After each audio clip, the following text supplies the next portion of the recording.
So we have the great Diego Martinez. How you doing, man? Hey, buddy. I'm doing good. It's good to see you guys out here. Yeah.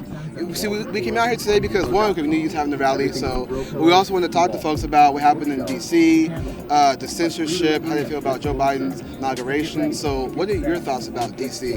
You know, D.C.'s a shame. It's a shame it happened. American people are fed up, though, and it was the wrong way to go about it. I think if you go back to the 60s, probably would have been better if everybody just got there and sat down and protested that way. It's a shame what happened, but it's more a shame of our leadership, both sides of the aisle. First of all, what happened in Oregon, 6 weeks, 6 blocks, they destroyed everything. Where was accountability there? That was quiet, peaceful protesting, yet the other side does it one time and now we're upset.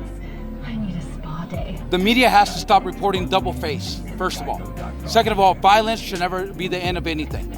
You know, even though we want our freedom through violence, through a civil war, we shouldn't get to that place. I think if we all talk and communicate, it's better. But our biggest problems are representation right now. Gavin Newsom had the audacity to talk bad about the people that did what happened in D.C.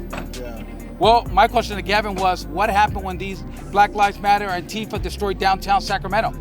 The DA's office, all the other federal buildings that they went into. The small businesses. I was there the next day cleaning up. All of 16th Street, all of J Street. I was there. I saw everything. And not one arrest. Nobody got prosecuted. And you have the balls to go to Washington and tell these people, I'm ashamed, I'm appalled. Look at what's going on in your own backyard. How about bringing law and order back over here to our state where we can feel safe? You know, stop worrying about what everybody over there is doing. You're doing a lousy job here. So Gavin Newsom really needs to get off his high horse and actually start looking at what's going on in his own backyard. Well, now there's been reports that's coming out. I mean, I kind of saw this before the reports came out, but there's been leftists who was dressing up as Trump supporters. You had a BLM activist who was arrested. I mean, now he's released, but there were folks there who were dressed up as Trump supporters to agitate. But the problem was that there were some supporters that went along with their encouragement, unfortunately. But there were people that were on the left who were breaking windows. The BLM activist used his hand to break the window. So there were people there who were trying to make Trump supporters look bad. You know, again, people should have been arrested and they should have been fully investigated. This shouldn't have been something that got swept under the carpet. Our senators and our congressmen shouldn't have voted. They should have ceased the vote till the investigation went through and found out exactly what it is. But then you censored a man. Okay, they say that Twitter, Facebook, all these companies are what, private companies? Folks, open your damn business. You're a private company. Because if it works for one, it works for everybody. Last time I checked, this is the United States of America. Freedom of speech, Amendment number 1, is being censored. And nobody should have that right. But just like we were speaking a little bit ago in my video, Gavin Newsom decided to make all his wineries a private, charge people a private membership and let people come in. So what did that do? That allowed his business to grow while all the wineries in Napa fell, right? How about a gym membership? Is that a private ship? So why is my gym closed? I pay a private membership.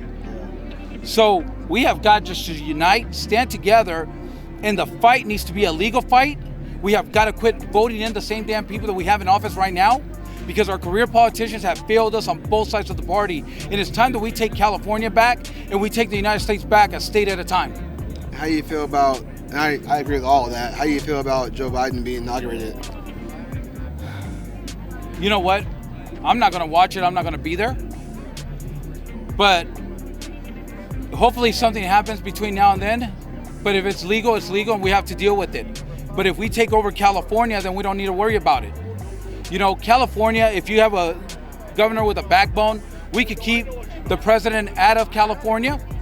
We could maintain for the next 4 years and get a real president in there that will run this country the right way. We do not need to be owned by China or any other identity. And all these people are taking money from China and everybody else. They need to go somewhere else. This is the United States of America, and a lot of people have fought, given up their lives, their livelihood, just to be here for the freedom. It is getting taken away by our own people. It has to stop.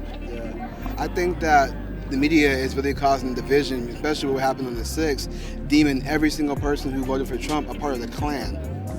Like you saw Don Lemon made that statement on CNN. What are your thoughts on that? You know what? I'm not a Klan member.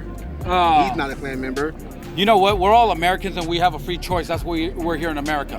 Who we vote for and who we stand behind doesn't mean that's who we are. It means that Donald J. Trump was the best man for the job. And that's why I voted for him twice.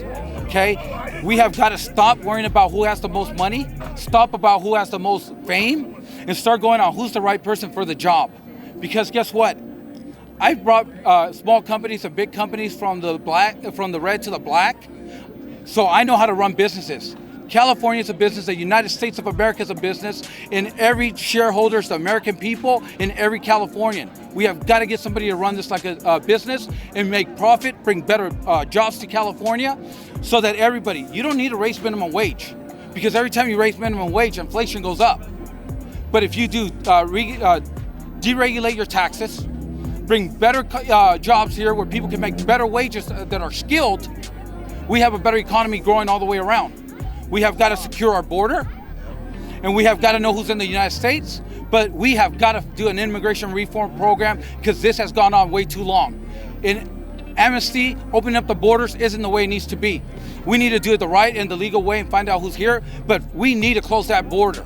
We need to have security. Yeah.